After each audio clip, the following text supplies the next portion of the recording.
Hello again. It has to be grace. Have I mentioned that? There's really no other way to explain how it is that human beings stand before God, unjudged, and completely accepted by Him. It has to be grace. Now, what I've been doing in this short series of videos is taking a look at several different passages of the Bible that say, emphatically, that there are things that humans just cannot do. No matter how much we desire it, no matter how much we may will it, no matter how much we may choose it, there are simply things we cannot do because we are limited by our capability.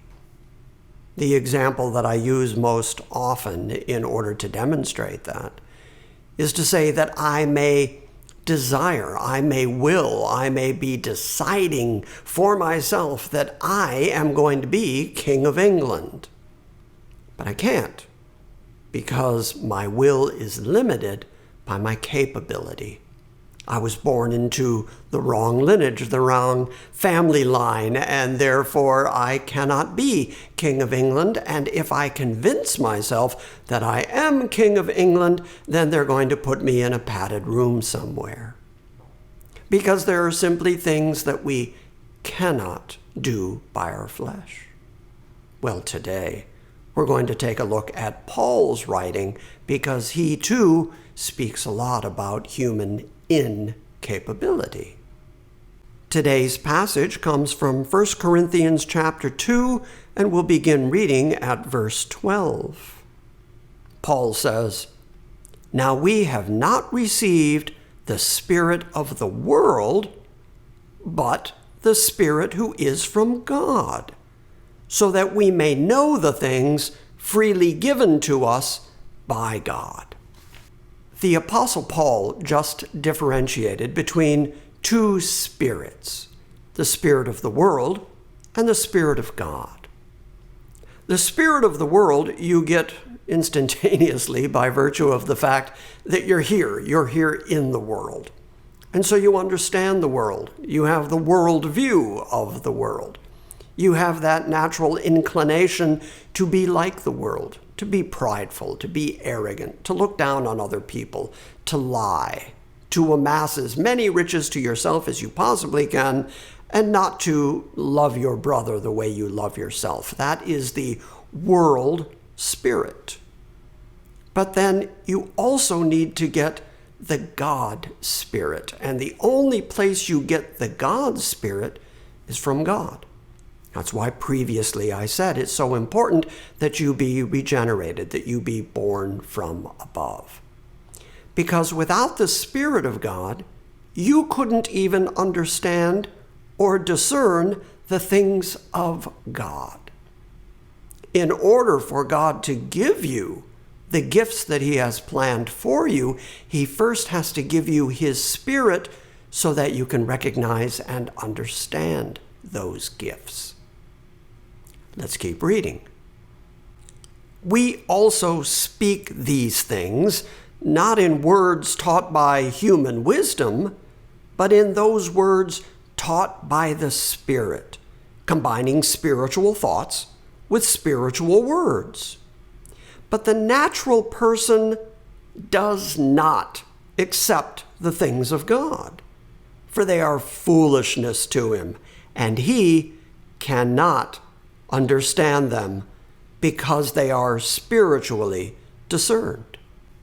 Paul just differentiated between the words that this world uses and the words that are spiritual words, the words that you find in the very Word of God. The only way that you're going to understand the Word of God is if God has actually given you His Spirit. But if all you have is the spirit of this world, you are naturally going to look down on the Bible. You are naturally going to say, well, I've tried to read it and there's nothing to it. I don't understand it. I denounce it. Because you simply cannot understand it. You can't discern it. You can't understand it.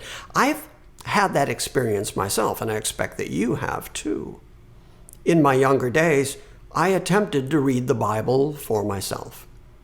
I was a young Lutheran boy, and I decided, that's it, I'm going to start at Genesis 1:1, and I'm going to read the Bible. And I did pretty well through the book of Genesis because I was familiar with some of that from having grown up in Sunday school. So I knew about Noah's Ark. I knew a little bit about Abraham. I knew about Adam and Eve. And therefore, the book of Genesis was kind of familiar. But by the time I got through Exodus, which I kind of knew because I'd seen the Bible, because I'd seen the movie, The Ten Commandments. But by the time you get to the book of Numbers, and there's all that begatting going on, and there's all those genealogies, and there's all those rules for Israel, it's really hard reading. You can't make hide nor hair out of it unless God regenerates you. If he gives you a spiritual mind, then you understand those spiritual words. And you understand that those words are all in there on purpose, because God is demonstrating his control over human history.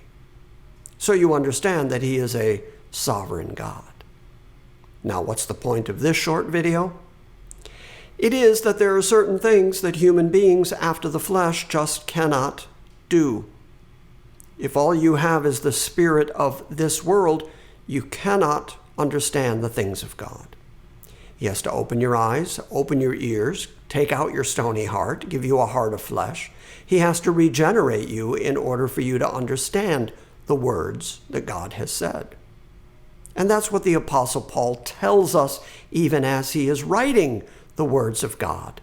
If you go back and you read the prophecies in the Bible, if you read the future, the eschatology of the Bible, you're not going to understand it unless you have the Spirit of God. Without God, and without his infusion of his Spirit in you, you cannot make sense of the gifts that he has given. In other words, it has to be grace. Without the grace of God, without his merciful giving of his Spirit to people who simply don't deserve it, none of us could understand the least thing about God or his word. Again, it has to be grace.